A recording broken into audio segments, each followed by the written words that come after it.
Марғұлан Сейсенбай туралы не айтасыз? Марғұлан Сейсенбай ешқандай кәсіпкер емес, биліктің қолдан жасаған көп маймылның біреуі ғана.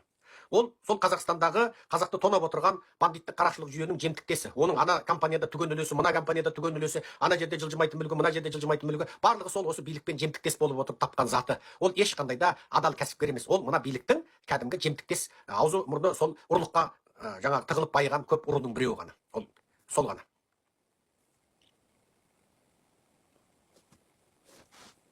Ал қандай сұрақтарыңыз бар?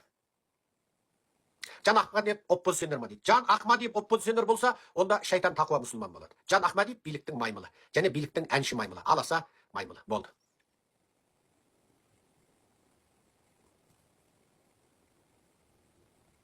Әбілязов туралы қалай айтасыз? Әбілязов қазақтың алтын азаматы, асыл азаматы. Ең алғаш болып Назарбаевтық жүйеге қарсы тұрған, және сол Назарбаевтық жүйеге қарсы тұрып айласын асырып, аман қалған, тірі қалған күрескер.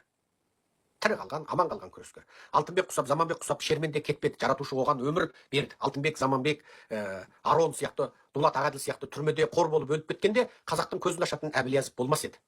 Әбілязовқа жаратушы Алла оған тірі өмір сүріп Назарбаевтың қылмысын ашуды несіп қылыпты. Маңдайына бақ жазыпты.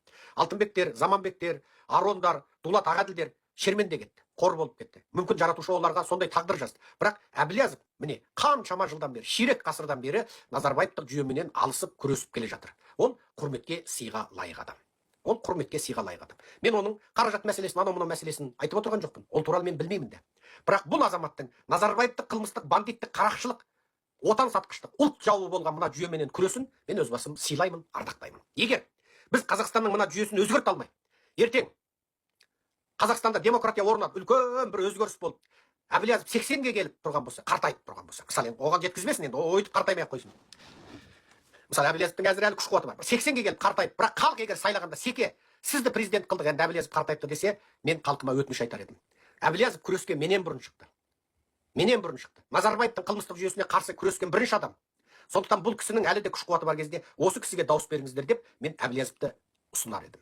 Неге? Ол шынында күресті. Егер Әбілязов сияқты күрескер қазақ біреу емес, 10 болғанда, 10 емес 20 болғанда, 20 емес 40 болғанда, 40 емес 100 болғанда қазақ осы күнге қалмайтын едік.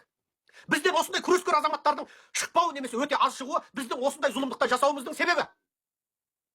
Әрбір қазақ күресу керек. Әрбір қазақ бір-бір Әбілязов, бір-бір Серікжан Біләш болу керек. Әрбір қазақ бір-бір Мұхтар Әбілязов, бір-бір Серікжан Біләш болғанда біз осындай бейшара халде қалмас едік. Жерімізді орыс келіп жаулап, Қытай келіп оғатпай, демографиялық жолмен жаулап, байлығымызды орыс пен Қытай тонамас еді. Халық аш жалаңаш қалмас еді. Мына әлемде жоқ сұмдық кредитке құл болмас еді. Жұмыссыздықпен, теңсіздікпен, әділетсіздікпен, үреймен, қорқынышпен өмір сүрмес еді. Жастарымыз шетелге қаңғып кетпес еді. Мына зұлымдар нақақ соттарды жүргізе алмас еді. Алтын азаматтарымызды түрмеге қамамас еді. Дулат Ағаділді және оның ұлын өлтіргенде өлтіре алмас еді. Марат Жыланбайды, Асқар Сембайды, Дума Мұхаммед-Кәрімді, Әйгерім Тілеужанды соттағандай соттамас еді. Бекзат Мақсұтханұлы бастаған, міне Марғұлан Нұрданғазы бастаған, міне Тұрсынбек Қаби бастаған, тағы басқа қаншама азаматтарымызды нақақ соттап отыр. Астанада Ахат Мұхаммед бар, міне Табыс Мағрұпхан бар. Қаншама азаматымыз Алматыдан айдалада 1300 километр Астанада жүрген жерден Алматыдағы ту өртеуге қатыстысың деп соттап отыр. Міне Бекзат Мақсұтхан бастаған 12 азаматты Алматыда қамап ұстап отыр. Мына зұлым жүйенің зұлымдығы бізде Әбілязов сияқты азаматтардың аздығынан. Егер Әбілязов сияқты, Мұхтар Әбілязов сияқты асыл азаматтарымыз, асыл ағаларымыз көп болғанда, бүкіл қазақтың саяси деңгейі солардай болғанда,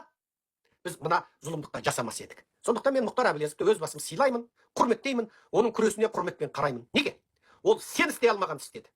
Ол мен істей алмағанды істеді. Мен бизнесте жүріп, әлі мына жүйеден үміттеніп, Қазақстанда мен миллионер боламын деп жүрген кезімде Әбілязов күреске аттанды. Мен 2016-ның соңында Қазақстанда Қытайдағы геноцидке ұшыраған қазақтардың тақырыбын көтеріп жүрген кезімде бар. Сонда бар мына зұлым жүйенің зұлымдығына көзім жетті.